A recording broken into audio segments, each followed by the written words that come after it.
Misteri Hutan Belantara Episode 4. Halo, ini adalah hari ketiga kami ospek. Sebelum kulanjutkan, kuingatkan dulu episode sebelumnya. Saat camping, kami bertugas mencari peta, dan di sana aku bertemu bayangan Zenin.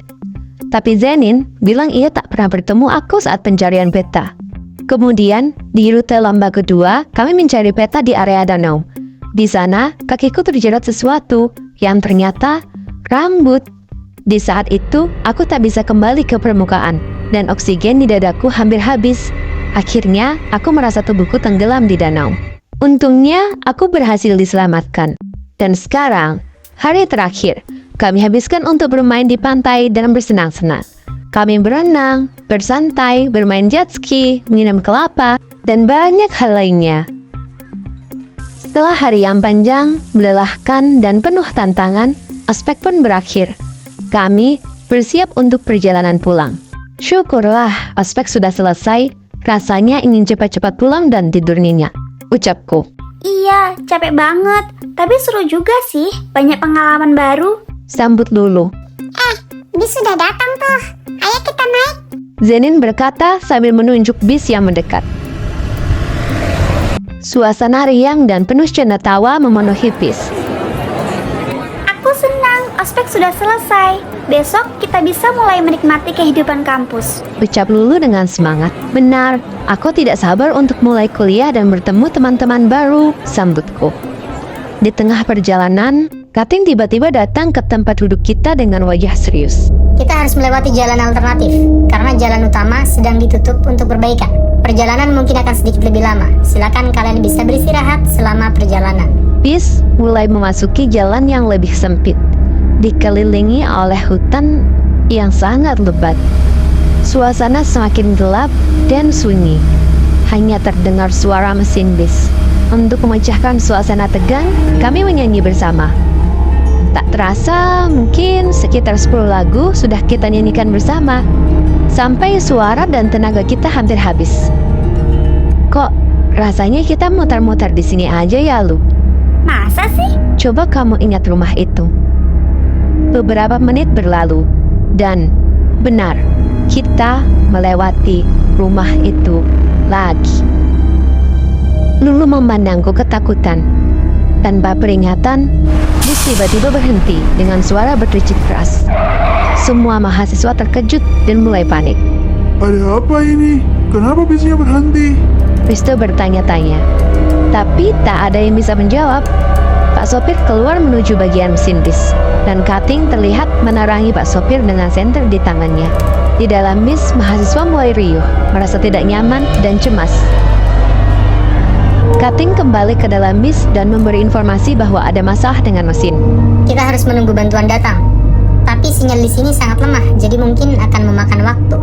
Kami pun memacik HP dan berharap ada sinyal untuk membantu menghubungi bantuan. Saat kami menunggu, kejadian aneh mulai terjadi.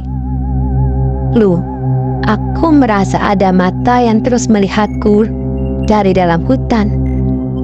Lulu hanya mengikuti arah pandangku dan diam. Lampu dalam bis tiba-tiba nyala dan mati sendiri.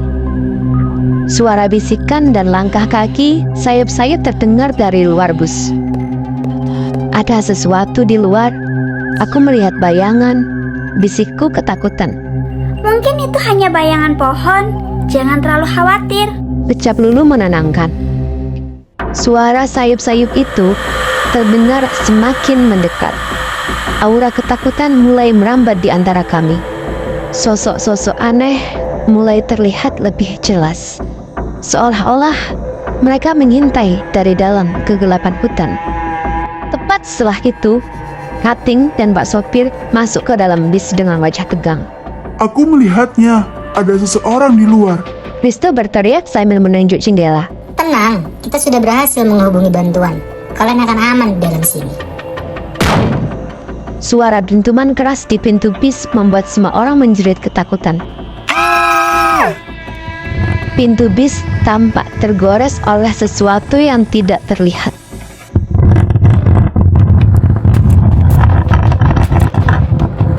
Kita harus keluar dari sini.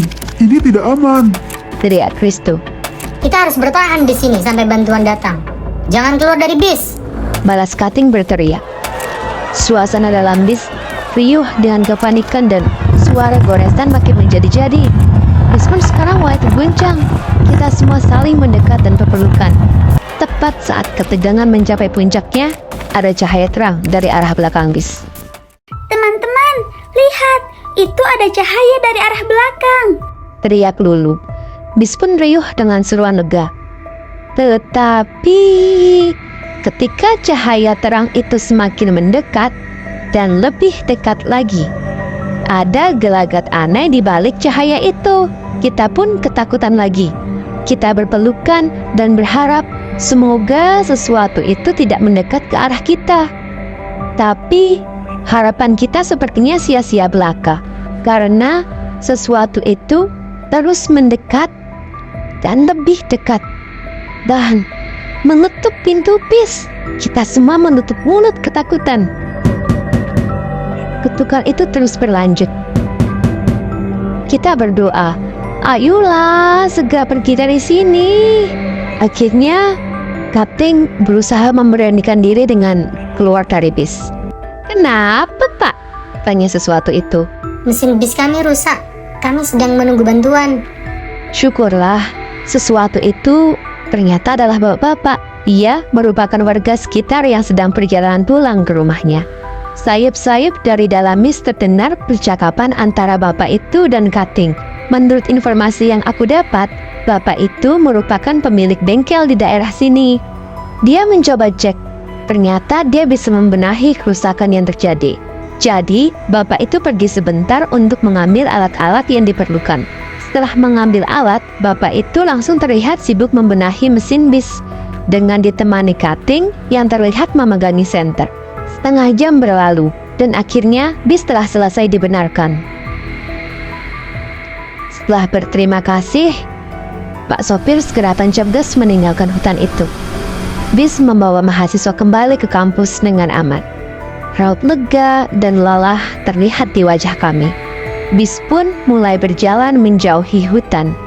Dan hutan itu, dengan segala misterinya, tetap berdiri diam, menyimpan rahasia gelap yang mungkin tidak akan pernah terungkap.